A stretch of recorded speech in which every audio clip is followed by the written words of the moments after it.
আজ বিশ্ব পরিবেশ দিবস। এবছরের প্রতিপাদ্য বিষয় প্রকৃতি থেকে অনুপ্রেরণা জলবায়ুর জন্য এবং আমাদের ভবিষ্যতের জন্য। এটা থেকে আসলে বোঝা যাচ্ছে যে আমাদের ভবিষ্যৎ প্রজন্মকে আমরা কিভাবে সুন্দর একটা পরিবেশ দিতে পারি, সুন্দর একটা ভবিষ্যৎ দিতে পারি। আমাদের পরবর্তী প্রজন্মকে যদি আমরা সুন্দরভাবে একটি ভালো সমাজ ব্যবস্থার মধ্যে রেখে যেতে চাই, ভালো পরিবেশের মধ্যে রেখে যেতে চাই, তাহলে এখনই সময় যে অন্ততপক্ষে আমাদের প্রতি ফ্যামিলিতে একটি করে বৃক্ষরোপণ করতে হবে। আমরা যদি প্রতি বছর মোর দ্যান এখন বাংলাদেশের জনসংখ্যা প্রায় 19 কোটির উপরে আছে, আমরা যদি 5 কোটিও গাছ লাগাতে পারি, তাহলে আমাদের পরিবেশে যে ভারসাম্যহীনতা হয়ে গিয়েছে সেটা থেকে কিছুটা হলেও রক্ষা পাবে।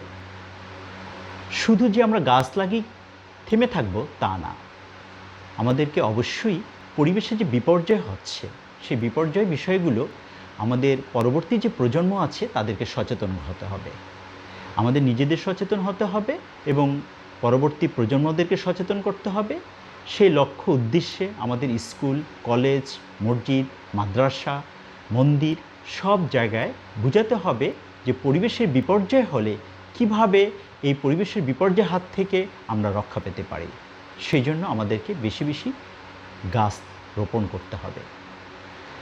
দেখেন, প্রতি বছর যে পরিমাণ বায়ুদূষণ হচ্ছে, ঢাকা শহরে প্রচুর বায়ুদূষণ হচ্ছে, কেন হচ্ছে, কী কারণে হচ্ছে, এই বিষয়গুলো যদি আমরা তুলে ধরে না আনতে পারি তাহলে দেখা যাচ্ছে যে প্রচুর মানুষ রোগ আক্রান্ত হয়ে মারা যাচ্ছে। তাই বায়ুদূষণের হাত থেকে রক্ষা করতে হলে প্লাস্টিক যে রিসাইকেলিং পদ্ধতি আছে সেটা অবশ্যই সরকারের একটা নিয়মতান্ত্রিক ব্যবস্থার মধ্যে আনতে হবে। যেখানে সেখানে আমরা প্লাস্টিক পোড়াচ্ছি, যেখানে সেখানে আমরা ময়লা আবর্জনা ফেলাচ্ছি এবং বর্জ্য ব্যবস্থাপনা, মেডিকেল বর্জ্য ব্যবস্থাপনা, এগুলো আমাদের কোনো নির্দিষ্ট নিয়মতান্ত্রিক ব্যবস্থা নাই। আমি মাননীয় সরকার প্রধানকে বিনীতভাবে অনুরোধ করব, এই যে বর্জ্য ব্যবস্থাপনা, মেডিকেল বর্জ্য ব্যবস্থাপনা এবং অন্যান্য যে বর্জ্য ব্যবস্থাপনাগুলো আছে সেগুলোর জন্য সঠিক কিছু আইন করা উচিত এবং সেই আইনগুলো সঠিকভাবে আমাদের বাস্তবায়নও করা উচিত।